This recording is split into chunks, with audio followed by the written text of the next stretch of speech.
Once you have Adobe Illustrator open, you'll see that you'll be able to start following your book. You'll want to open Window, and you'll select your workspace in here. The workspace changes according to what you are intending to do. They're asking you to use Essentials, and that's going to bring up the property panel, layers, and libraries. What they will not show you is that if you go into Workspace and you choose some of the other settings, it's going to look different. So if you're going to be designing typography, you're going to get a different workspace. If you are going to be working on painting and proofing, which yes, painting works, then you're going to get a setting that looks like this, and you're going to be able to have different tools showing. So the whole idea right now is you're going to be working with this to become comfortable with using the software throughout the remainder of this chapter. To ensure that everything is where it's supposed to be, although you do have new updates, everything should be fine, you want to go back into your workspace and you're going to reset it. Now you can now access your workspaces up here and say Reset Essentials. That way everything is going to be set back to the original settings on it. You can further adjust everything by going into Edit, Preferences, and select your user interface. At this point you can decide what kind of screen you like. Do you like working with a very dark background, a mid-gray, medium gray, dark gray, or do you want everything set to be very bright? This is something that you can have control over. You can also control your tools. If you prefer to use larger tools, you can do that. The changes, of course, will not take place until you restart Illustrator, but you can have much larger tools. If you find the tools that you're using are too small, you do have settings to change that. You can change the brightness, you can change the color of buttons, and all those kind of wonderful fun things. So our share button up here, I can take the blue away from that. There are all kinds of changes that you can do. Right now we're only concerned with the user interface, however, and I prefer working with a medium or dark gray. The next thing that you're going to work with is the arrangement of the Illustrator panels. Everything is movable. So if you don't like the positioning of something, you can change it. You can move things around, you can make things disappear, you can get rid of stuff. If you accidentally ever close a panel and you need to get it back, oh my goodness, I want my properties, all I need to do is go back into my workspaces and reset, and everything will pop back where it is. Folders can be moved, things can change locations. You also have the ability to change your toolbar, as well as bring up more tools, and you have all of these things that you can access. There's too many items to keep comfortably on that toolbar, so you can move things, you can move items off, or you can add items to your toolbar as you see fit and as you need to. The book is going to walk you through a more complicated version of all of this, and in the end you're going to end up making a layout for yourself. Let me reset my essentials. You're going to make some changes and make a setting that you can save. Yes, yet once you arrange everything the way you like it, you can change how your workspace is put together, save it as something you like. So I've added artboards. You can change whatever you need to make it the way that you want it.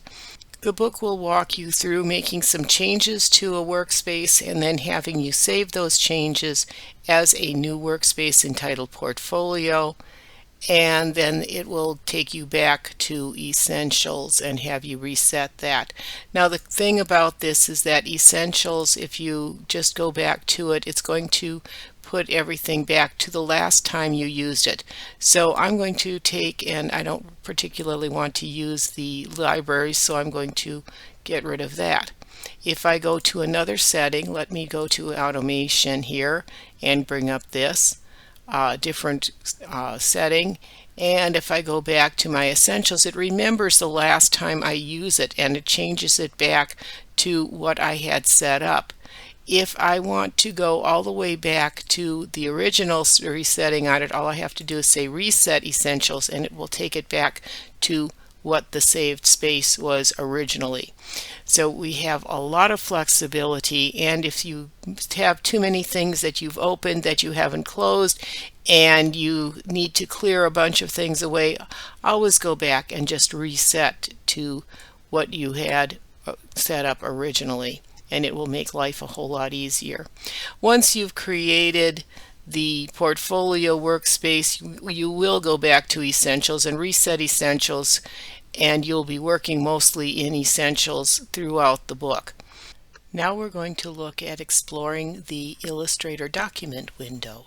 We're going to go into File and we're going to select to Open and navigate to your WIP folder, your Interface AI folder, and shift-click Elephant to Wolf. That's going to open up all 4 documents in your window. So do remember that yes, you do get to open more than one document and you can look at them in different manners. We're going to take a look at the Wolf file first of all, and if you don't see it, select it off of the name just like this. We're going to change the view percentage on this. Now first of all, note the fact that it's way off to the side. We have this wonderful tool that you can locate over here in your toolbar, and I'm going to look for this. It should be here. I've got my hand tool. If I hold that down, see I've got these little black triangles in the corner. Any tool that has a black triangle in the corner indicates there's more than one tool in that you can access. So I'm going to grab my hand tool right now and I'm going to slide this to the middle. What happens if I don't do this is the fact, because this is over to the side and it's going to work from here, I can take this and I will change my view to 200 and all of a sudden you don't see anything. So I'm grabbing my hand tool, which works like grabbing a piece of paper and dragging it across the table in front of you. So I can slide with my hand tool my document all over the place. So that makes it very handy for going from one section to another part of your document in a hurry, or your artboard, I should call it that. So we can zoom in, we can zoom out. Underneath your hand tool is going to be your zoom tool. And with the zoom tool we can zoom in. By holding down my Alt key I can zoom back. Oh, okay, come on, out. There we go, zoom out. And I can maneuver that way. I also have the ability to rotate this sideways. So if I hand onto this and go rotate view, I can turn my document sideways, which once you get into drawing you're going to understand that that's going to be something that's going to be very easy to access and make drawing a whole lot easier.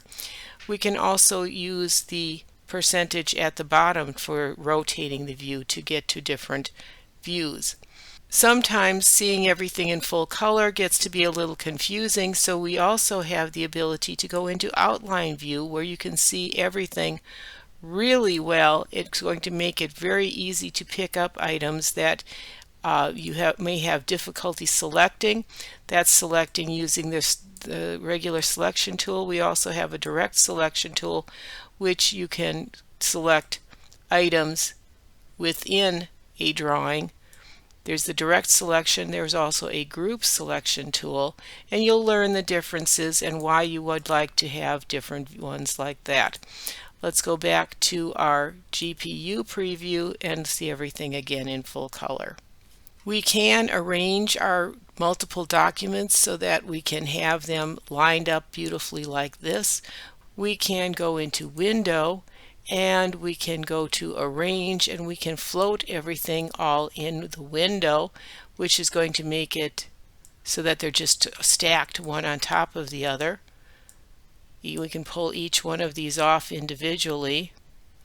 We can also go to view, and we can do something that's really going to freak you out. Let's go to arrange, and we're going to cascade these, which puts them in order. Window, arrange, and we're going to consolidate all the windows, which is fun. There's something else we're going to do, and everybody's going to do this at some point. Oh, it's not there now. Okay, I think I did that by accident on something else. Something that I'm going to show you, because everybody does this at some point in time and it scares everybody, but it's a real good fix, is all of a sudden you can have everything just kind of disappear on you. Your tools are gone, your panels are gone, and you have no idea what you did and how to get these back, simply by you accidentally touched your tab key. By hitting your tab key, it will bring that all back for you, and that will make your life a whole lot easier if you just remember that that possibly can happen. Let's see, we can do another arrangement. This is our arrange document button, and we can take that and we can arrange different settings so that we can see documents in different orders. Just simply by selecting, we can do a 2 up, 2 down, and so we can see all 4. And then if you go to view and select, let's see, zoom in, fit artboard in window, view, fit all in window. You can change the view on all of these. You can actually go in and go view, fit artboard in window for each one of these so that you can see all of the artboards at one time. And we have, let's see, other views, because we can take this. Let me go back to window and arrange and consolidate all the windows. We can also go in and view this with different settings. In here we can do our screen mode, we can do presentation mode, which is going to put this on a black screen, and you need to hit your escape key to back out of that. You can go into full screen mode with menu bar, or you can change to full screen mode without menu bar. Again, that one you can hit escape from, and that will bring you back to where you need to be. Click on the elephant tab to make that come forward. We're going to look at how the different menus and panels change according to what you are looking at, and how everything is context sensitive. With your black selection tool, you're going to collapse the text to vector graphic information, and then you'll be able to look at some of the other items up here a little bit easier. What we mean by context sensitive is that there's access to different options depending on which tool is active and what's selected in the document. We can use the Properties panel to change a number of settings related to the overall file. Go to Window and open up your Control panel, and you'll see a number of items coming up across the top. A lot of these same things are going to be available in the Properties panel, but some of these are going to be a little easier to work with if they're up across the top of your screen. With the selection tool active, click the black square behind the elephant artwork to select that. Notice how everything on your Properties panel changes. The context text bar appears by default below the selected object. What you see in that control panel is going to depend on the size of your monitor, first of all, the size of your application frame if you've got something smaller, and when working with a smaller space, some options aren't going to be available directly in the panel, so you will have to use the hot text links. Clicking on that piece of text is going to select that item, and like the Properties panel, the Control panel changes to show options related to the type objects. We can close the elephant now, and if asked to save, don't. And this has gotten you through how to maneuver through your documents.